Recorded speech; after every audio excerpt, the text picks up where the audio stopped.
لو أنزلنا هذا القرآن على جبل لرأيته خاشعا أنزلنا هذا القرآن على جبل لرأيته خاشعا أنزلنا هذا القرآن على جبل لرأيته خاشعا متصدعا من خشية وتلك الأمثال نضربها للناس لعلهم يتفكرون.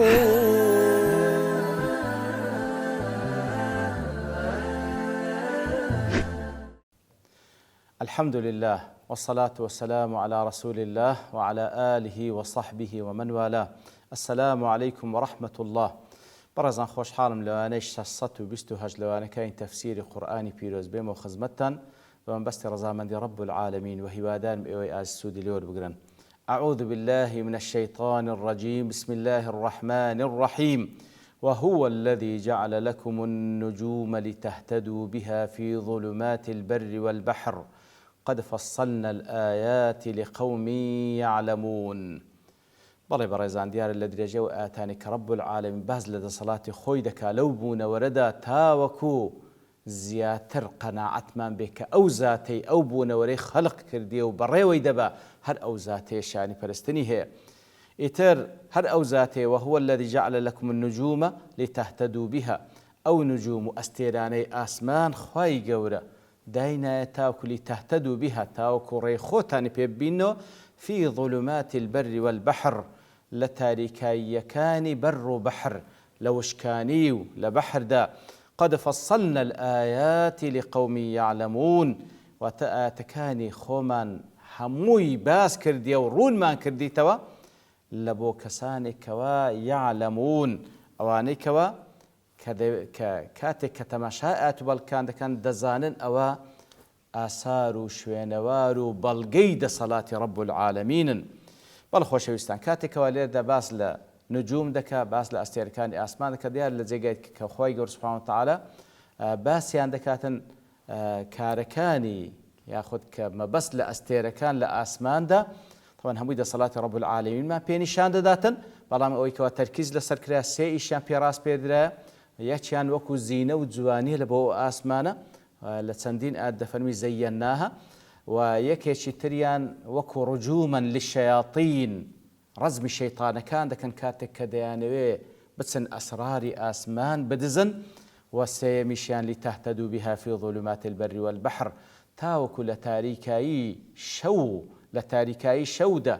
لە تاریکاییەکان لە بەڕ و لە بەحر لە وشکانی و لەسەر ئاودا ڕێگای خۆتان پێ ببینەوە. ئەی في ظلمات الليل في طريق البر والبحر کەواتە بە تایبەتی پێشینان و ئێستاش لەو وەسائلانەی کەوە بەکار دەهێنرێتن ئەوجا لە بەڕبی لە بەحر بیتن لە جەو بیتن ئاعتیادی حساب لە بۆ ئەستێرەکان دەکرێتن لە بۆی کەوە ڕێگای خۆیان پێ بدۆزنەوە. ئیتر خوایە سبحانه وتعالى کە و ئەستێرانەی دانایە لە بۆ ئەوەی کەوا لە تاریکاییەکانی وشکانی و بەحردا ڕێگای خۆتان پێ ببینەوە. قد فصلنا الآيات أي بينا الآيات على قدرته تعالى وحكمته واليوم الآخر. أو آتانمان بيان كردية رون ما كردي توا كاموي بلغن لسر صلاة رب العالمين حكمة رب العالمين لسر هاتني روج قيامتك أو آسمان زوي أو هم التقديرات كتيدا بعبث وببي هدف خلق نكرا بلكو بلغن لسر أوي لدواي أو جياني دنيا قيامتك كتيدا حساب كتابي تيدا. قد فصلنا الآيات لقوم يعلمون أي وجه الاستدلال بها أو آتانمان بيان كردية لبو كساني كوادزانين بتشيويك دي كان بلغة لبو ناسيني خوا وإنما خلقت للاستدلال المتأثر بالعمل بموجبها. كواتا خواي قولة دفرمي أو آتانمان بيان كردية لبو كساني كوا يعلمون كواتا أو آتان ماي أوانا كوا كسيك پندو آموشگاريان ليور بگري يقيني بيه كوا أو خوايي سبحانه وتعالى أو مخلوقاتان اخرى كده شاني پرستنك أو علمش عملي لدوا داوتك علمي حقيقي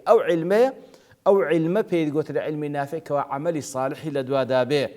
كوا كاري بيه بكري لدوا أو كوا قناعتي هاتيه كوا الله سبحانه وتعالى خالق مالك مدبرة أو علما ببيتماي أو كوا عملية صالح لدوا دابه ألا وهو الاستدلال بها على معرفة الصانع الحكيم براستي لورد بونا ولا مخلوقات إخواي قورة أو براستي خالق كيكوا بر لحكمته بيد ناسي وهروها بابرين آماجت بودك ياخذ استدلال سرنز الراتشيش لبوي كوا أو خواي كوا أو مخلوقاتي دروس كده تمشي أول ذكاري بكتسم بحكمتي خالق كده كوا تخواش حكيمة قوتي بيباش كوا تخواش قوية سبحانه وتعالى تمشي هذا كيا مش كان زي جاي خوتي خواشي عليمة سبحانه وتعالى يتل نتيجي أوش لو بونا ولا لا تكاني خواي قوري لو بونا وردا دقيه قناعة كوا هر أو ذاته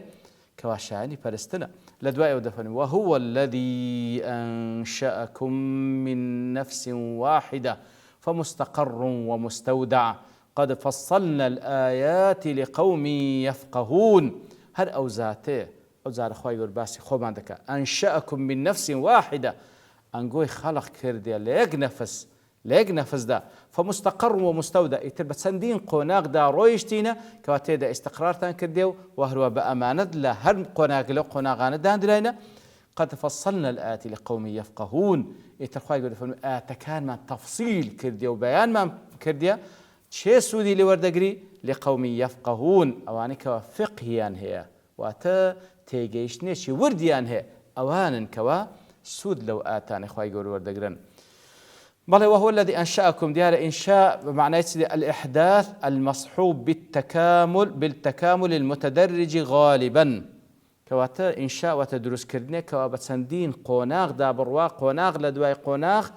بعوني كامل تربية ومخلوقة بتدريج دابروا بتدريس بلا بروا كواتا أنشأكم خواي قول بتسندين قوناغ أنقوي خلق كردية كوالا نتيجة أو إنسان رأيك بيكي ليه دروز بوكو لسندين آيات خواهي قول سنز مرات ششيو وهروها علمي نويش وعلمي طبي نويش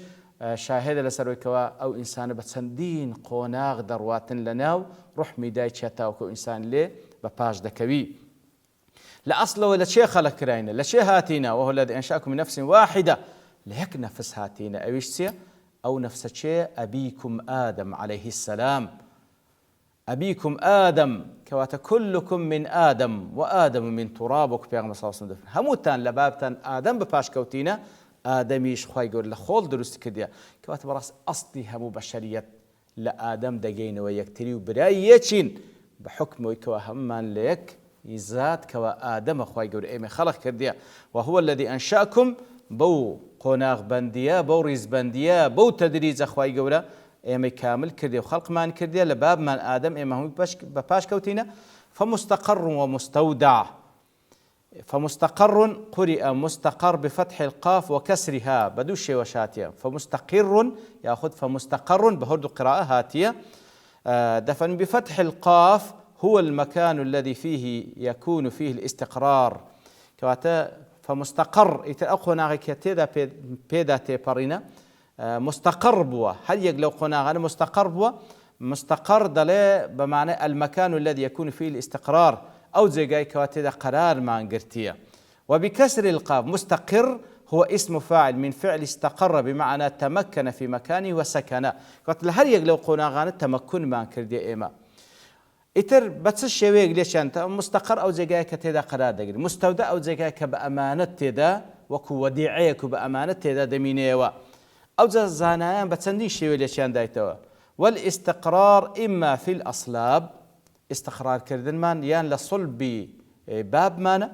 أو فوق الأرض يان لصروي زوي لبرو إخوة يقول ولكم في الأرض مستقر ومتاع إلى حين لسورة البقرة لصروي زوي مستقر والورابارني كتا كاتش جاي كراو يان لأرحام لقوله تعالى ونقر في الأرحام ما نشاء استقراريش لرحم دايكمان ياخذ أو الاستيداع في الأرحام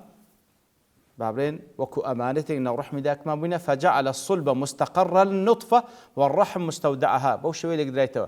كواتف مستقر ومستودع لصلب باب مان لبشتي باب مان استقرار مان كردية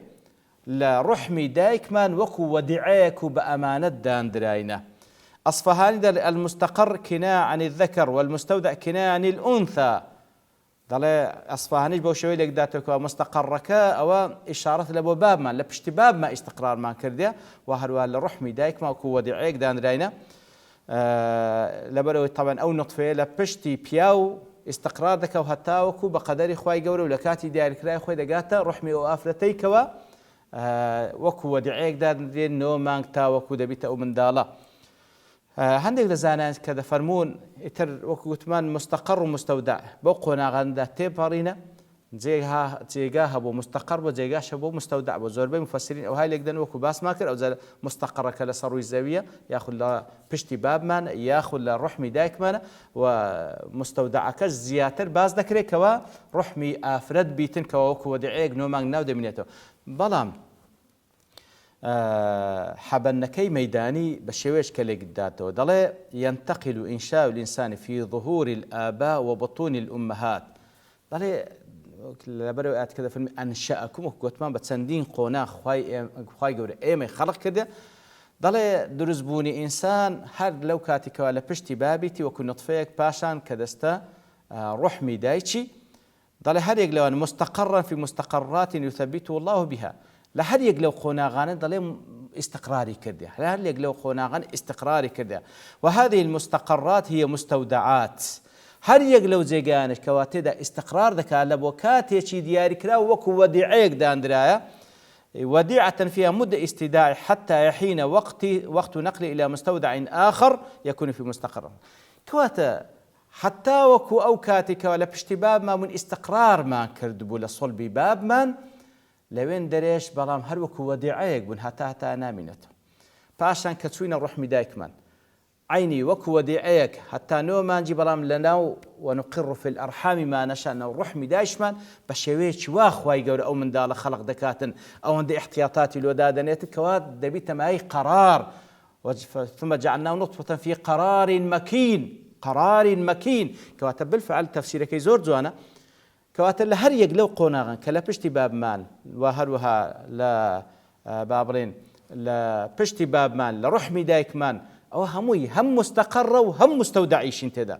كواتها لبو بفتريش ديار كراو دمينينا وكو وديعو أمانتك بلام استقراريش دكين لو فتريك وكو وديعينا حتى وكلا رحمي دايك مان زيادة بينو دين السروي زوي لسروي زوي وكو وديعيكن خو هتا نامينينا وكو أمانتيكين بلام هر استقراريش مان كدي لزويدا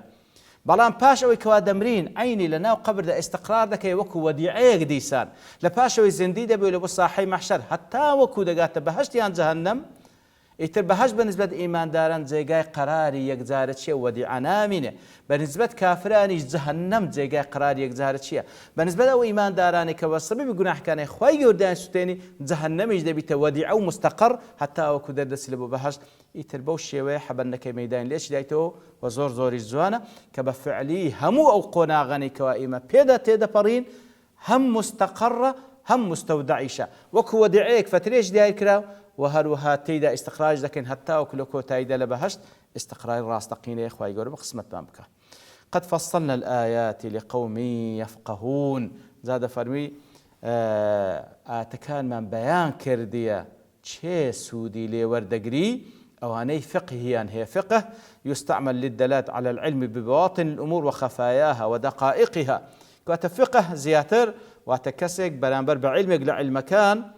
باطني أو علم واتنا وروشي أو علم بزاني اشتشارا وكان وردكاري كان بزاني كواتا براستي أو كسان زياتر سود لو آتاني خواي قولي وردقرن أواني كوا فقهيان هي وكزو مخشري دلي لو خواي قولي آت بيشتر فرمي لقوم يعلمون لقى كاتك وباس أستيركاني كر لو اللي ردا دفرمي يفقهون دفرمي كان إنشاء الإنس من نفس واحدة وتصريف بين أحوال مختلفة ألطف وأدق صنعة وتدبيرا دفرمي لبروي براستي خلق كردني إنسان بوهم قونا غيك واتدا بري زور وردكاري تيدايا بلان مسألي آسمان وأستيركان روج مانك زور بواضحي ديارة تنها علمي دي بلان أوان نكر علم فقهي شي دوي كو قوت ما فقه زيادة البلغي لسر أوي كوا زانينة شي بوردكاري تيدايا يتر بهر الحال خۆی گەورە سوبحانەهو وتەعالە ئاەتەکانی خۆی نیشانمان دەدا باسی دەکا زۆر جارن ئێمە ئەو هەموو ئاەت و بەڵگانێکەوە خۆی گەورە ئیشارەت پێدا لە قورئانی پیرۆز خۆ لە بەرچاومانە بەڵام کەم وایە سەرنجی بدەینێ کەم وایە تێدا ڕامینێن لەبەر ئەوەی ئولفەتمان پێوە گرتیە ئەگەرنا هەموو 24 سەعاتێک چەندین ئاەت دەبین لە پێش چاوی خۆمان ئەو ئاسمانەی کەوا سەرمان بڵند بکەین دەیبین ئەو زەوی کەوا لەسەری دەژێن وەفی خەلق وەفی ئەنفوسیکم لە نەفسی خۆمان کەوات بە چاوی خۆمان دەبین ڕۆژانە چەند دەبی و چەند دەمری لە نەفسی خۆمان وردبینەوە ئەو هەموو وردەکاریە بەڵام ئولفەتمان پێوەگرتێ و بەڕاستی بیری لێ ناکەینەوە خی گەورە لە خلال قورئانی پیرۆز سەرنجمان ڕادکێشی و بە بیرمان دەینیتەوە کەوە ئاگادار بن هەموو ئەو وردەکاریە و هەموو ئەو مەوجوداتی کەوا هەیە پێتان دەڵێ زاتێک هەیەکەوە رب العالمین و شایانی پەرستنی هەیە. وصلى الله وسلم على نبينا محمد وعلى آله وصحبه أجمعين وآخر دعوانا الحمد لله رب العالمين. لو أنزلنا هذا القرآن على جبل لرأيته خاشعا أنزلنا هذا القرآن على جبل لرأيته خاشعا أنزلنا هذا القرآن على جبل لرأيته خاشعا متصدعا من خشية الله. وتلك الأمثال نضربها للناس لعلهم يتفكرون.